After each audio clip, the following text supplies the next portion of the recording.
Xin chào các bạn! Bóng đá đã từng chứng kiến các màn ăn mừng thuộc dạng kinh điển như siêu của Ronaldo, phơi áo của Messi hay động tác khoanh tay của Mbappe. Thậm chí còn có cả ăn mừng tập thể bằng động tác chèo thuyền.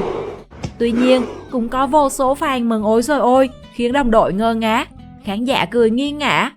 Ngay sau đây, các bạn hãy cùng Thế giới hôm nay xem lại 50 màn ăn mừng bàn thắng ngu người nhất trong bóng đá nhé!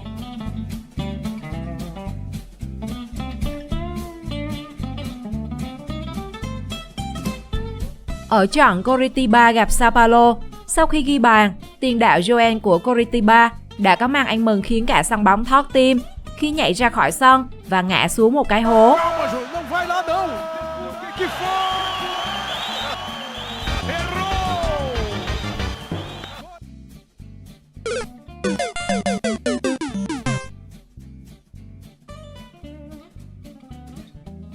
Jan van der Beek đã tạo nên siêu phẩm từ khoảng cách rất xa. Một cú nã đại bác khiến thủ môn Gen hoàn toàn bất lực và mang về chiến thắng cho Kai Bierschot VA. Thế nhưng, màn ăn mừng ngay sau đó mới thực sự khiến khán giả sửng sốt và nhớ mãi không quên. Een heerlijke trap van op grote afstand. Kans voor Beerschot. Goeie goal, geweldige goal van Jan na 20. Sau khi ghi bàn, Haaland đã có động tác bắn về hướng khán đài, nhưng vị trí lại trúng ngay cổ động viên Wolfsburg và bị đáp trả theo cách hài hước nhất.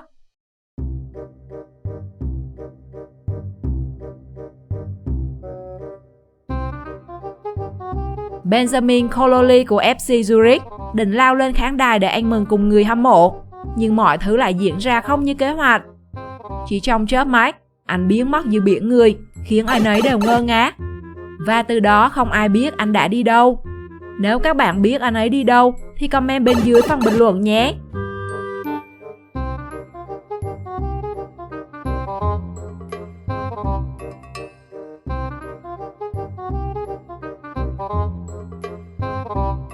Xin vĩnh biệt cô. Cậu bé ăn mừng khi có cầu thủ ghi bàn, nhưng phát hiện bố mình lại buồn vì đội kia. Cậu bé liền trở mạnh ngay, thì ra ăn mừng nhầm tim.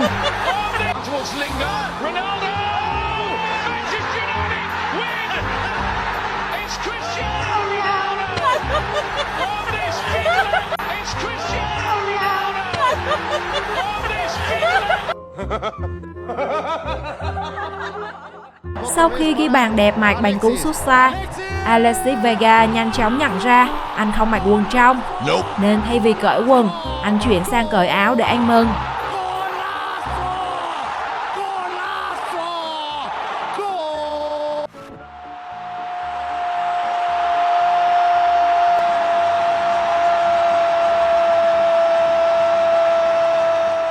Tưởng rằng mình vừa ghi bàn thắng, quyết định cho Ludogorets trong trận gặp Slavia Sofia.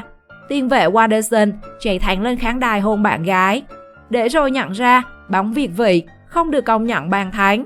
Đồng đội thì vẫn đang đá với 10 người, khiến anh ngơ ngác chạy vào sân.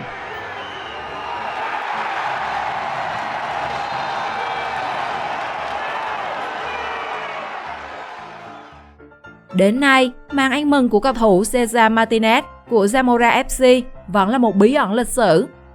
Sau khi ghi bàn thắng, giúp đội nhà vươn lên dẫn trước trong trận đấu với Estudiantes de Caracas, Cesar Martinez đã thực hiện một màn ăn mừng đầy ma thuật, đến nay vẫn chưa có lời giải đáp. Rồi, ghê chưa? Ghê chưa? Ghê chưa?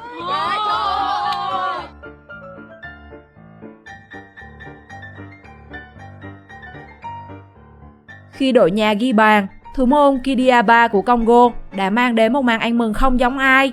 Anh ngồi xuống sân rồi liên tục bật nhảy bằng mông, tạo nên điệu nhảy độc đáo để mức trở thành thương hiệu.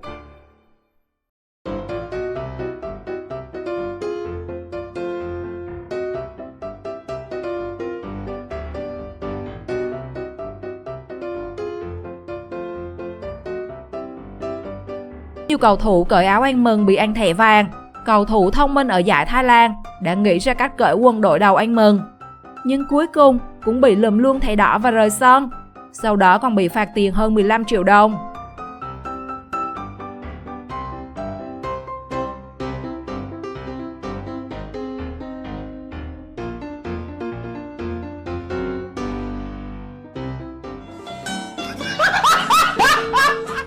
Sau cú sút không có bàn thắng nào được ghi, nhưng chàng trai có tới 3 kiểu ăn mừng. Sau trận đấu, anh lên đỉnh núi vô danh để ở ẩn luôn rồi.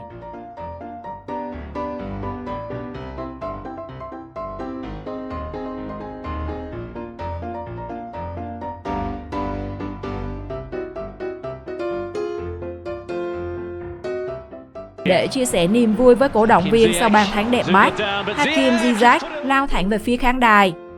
Thế nhưng trong khi cú dứt điểm của anh hoàn hảo bao nhiêu, thì cú nhảy qua hàng rào quảng cáo là thảm họa bấy nhiêu.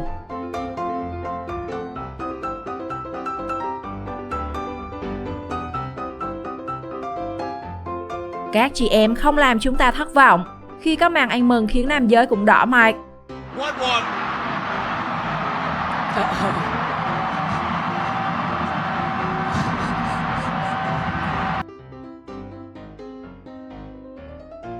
Khi ghi bàn thắng cho đội nhà, thay vì ăn mừng một cách thông thường giống bao người, nam cầu thủ mang áo số 21 lại lao vô đánh đấm những người ngồi bên ngoài. Kết cuộc bị đồng đội mỗi người cho một đấm để tỉnh người.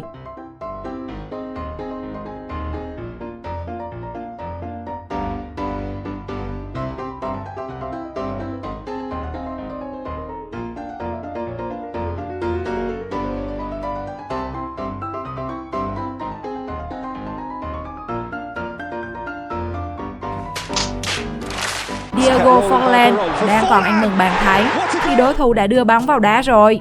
Vì áo chưa kịp mặc nên anh phải vừa chạy vừa cầm áo đá banh.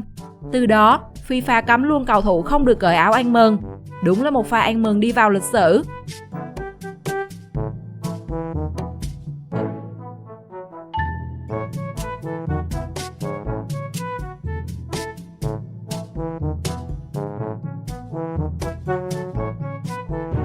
Thực hiện cú đấm ăn mừng, nam cầu thủ không ngờ mình knock out luôn đồng đội.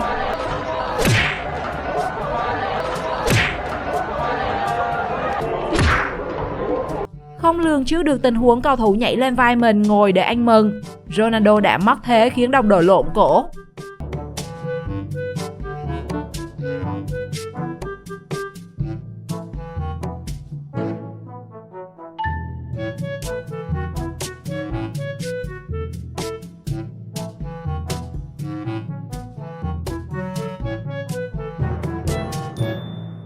Sau pha dứt điểm đầy tự tin, Bullock lập tức chạy về phía khán đài để ăn mừng cùng các cổ động viên.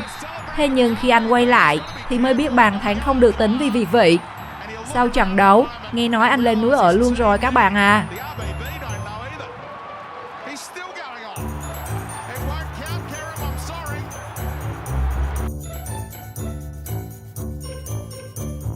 Một cầu thủ trẻ U17 Viettel đã phải rời sân trên cáng chỉ vì cố bắt chước màn ăn mừng siêu nổi tiếng của Cristiano Ronaldo. Trong khi thể trạng có thể không chịu được, khả năng đi luôn sự nghiệp cầu thủ nên mọi người cẩn thận.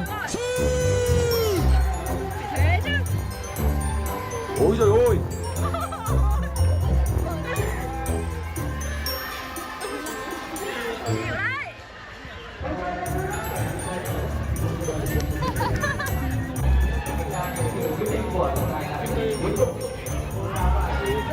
Dù chỉ đơn thuần chạy một mình để ăn mừng bàn thắng vừa được ghi, nhưng cô gái lại đen đuổi đến mức tự vấp chân té ngã.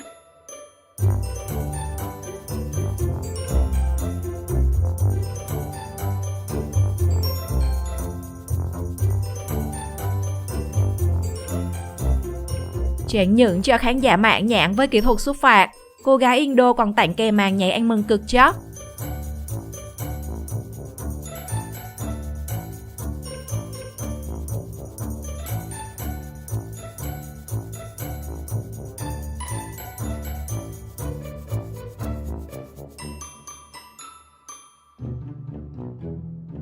Ngay khi đưa bóng vào lưới, Hamza Abdallah đã khiến cả đội sững sờ khi lao như tên bắn về phía khu vực huấn luyện viên, làm mọi người không kịp trở tay.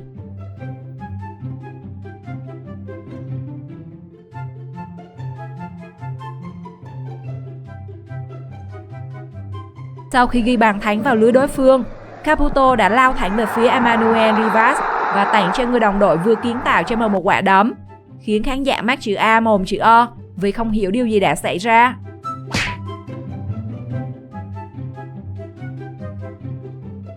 cầu thủ tự mình đánh đầu ghi bàn, rồi anh mừng theo cách tự hủy mình luôn.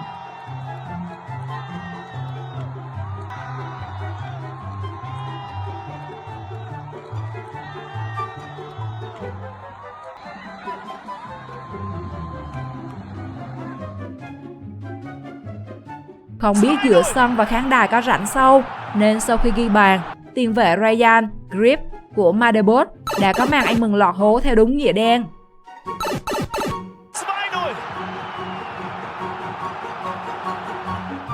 Đồng đội đang thực hiện động tác anh mừng, cầu thủ mang áo số 9 tự dưng bay vô đỡ, báo hại đồng đội ê mông.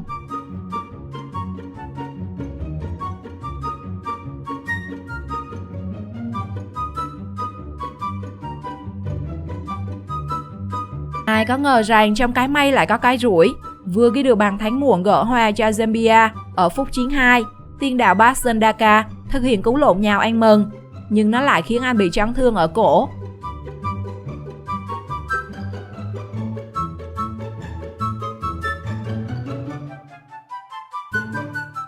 Tưởng bóng xúc hỏng, thủ môn vội chạy khỏi khung thành anh mừng, đến khi nhận ra mọi thứ chưa kết thúc thì đã quá muộn.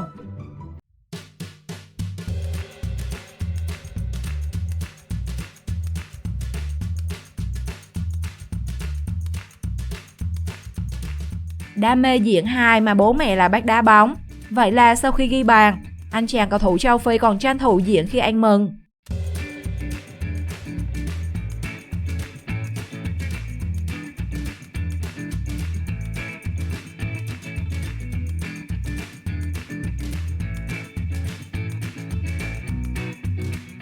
Dù trên sân bóng nhiều lần anh chàng Oliao đã cứu nguy cho đội nhà, nhưng trong tình huống anh mừng này thì đồng đội không cứu được anh rồi.